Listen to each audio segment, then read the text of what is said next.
Hello there, and thank you for tuning into Smart Students TV. This article is more than just a story.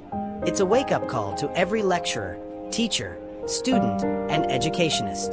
It exposes the uncomfortable truth about our learning institutions and the shortcuts taken in the name of success.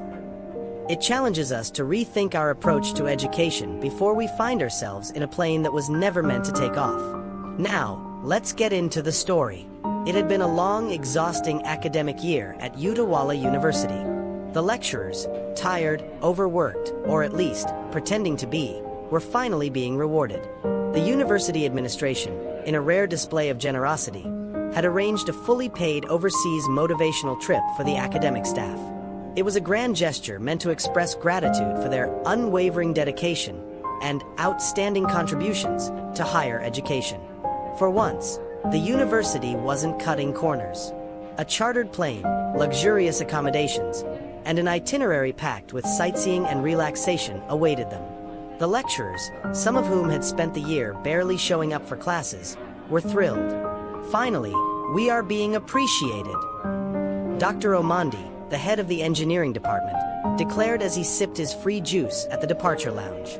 Dr. Smart, the economics lecturer, who had successfully avoided lecturing all semester by sending students PowerPoint slides as class notes, leaned back in his chair. We deserve this. If it weren't for us, where would these students be? Dr. Sang, who had a side hustle selling insurance policies instead of teaching, nodded in agreement. We sacrifice a lot. We are molding the future generation. None of them mentioned that molding, in this case, meant letting students copy past papers, giving marks generously, and skipping classes to attend personal businesses. The group of lecturers strolled onto the airport tarmac, ready to board their chartered plane. The aircraft gleamed in the afternoon sun, a symbol of the prestige and honor the institution had finally bestowed upon them. Then came the announcement. Ladies and gentlemen, before you board, we are pleased to inform you that this magnificent aircraft was proudly designed, engineered, and built by none other than the graduates of Educationists University, your very own students. For a moment, the air felt heavier than the weight of all the free marks they had distributed over the years.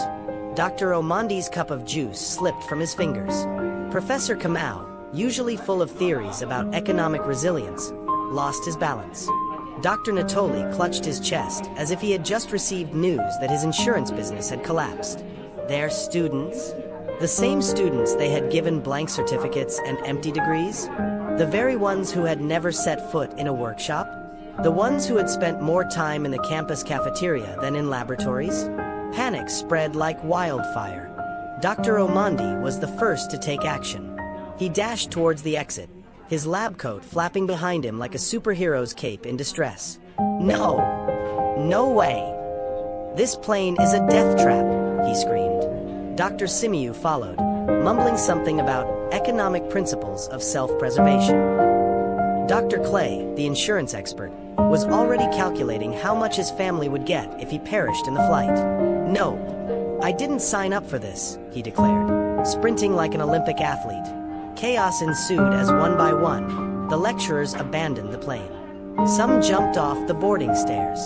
Others dived through emergency exits. One even pretended to faint, hoping to be carried away. But amidst all this hysteria, one man remained seated.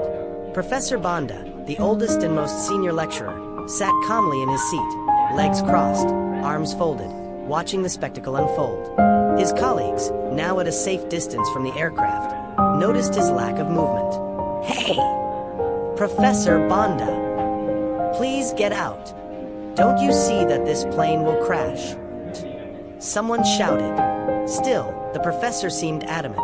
He didn't move or even appeared bothered. Finally, Dr. Omandi gathered the courage to ask, "Why are you still sitting there? Don't you realize who built this plane?"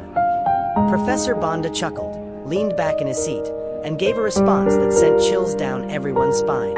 When I heard that this plane was engineered by our former students, the ones we taught, the ones we gave free marks, the ones who never did practicals, I knew for a fact that this plane wouldn't even take off.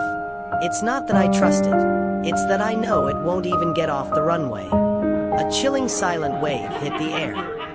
And then, nervous laughter, because deep down, they all knew he was right. The irony hit them harder than any of the fake exams they had supervised. They had spent years giving students shortcuts, allowing them to cheat, making sure they passed to maintain the university's reputation. And now, faced with the reality of what they had produced, they had to admit the painful truth. Their graduates were half-baked. They had trained fake engineers. They had trained fake doctors.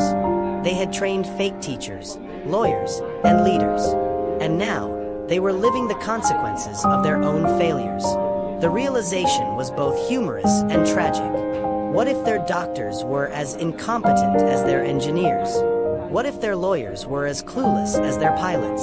What if the people running the country were just as qualified as the students they had let pass through their fingers with minimal effort? The thought was terrifying. As they stood on the runway, watching the motionless plane that was supposed to carry them, the lecturers were forced to confront a harsh reality.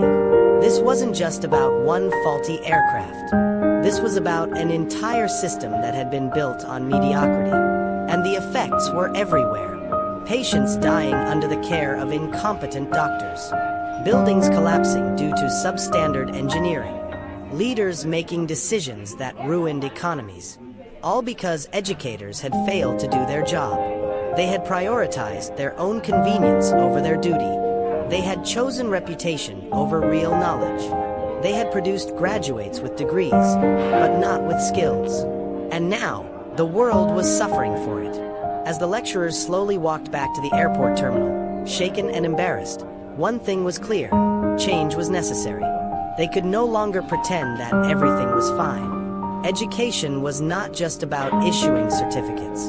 It was about competence. It was about ensuring that students were truly ready for the real world. Otherwise, one day, they might find themselves in the hands of the very same half-baked professionals they had created. Just like they had almost boarded a plane built by their own subpar students. It was time to wake up before it was too late. The story of the lecturers and their ill-fated flight is not just fiction. It is a mirror of reality. In many institutions, students are being passed without truly learning. And the consequences are real. Incompetent professionals, collapsed systems, and a struggling society. If education continues to be treated with negligence, the future will not just be disappointing. It will be dangerous. Let's fix it before we find ourselves in a plane that was never meant to take off. And if this story resonated with you, share it with every educationist you know. Let's change the way we educate before we all become passengers on a flight that was never meant to take off.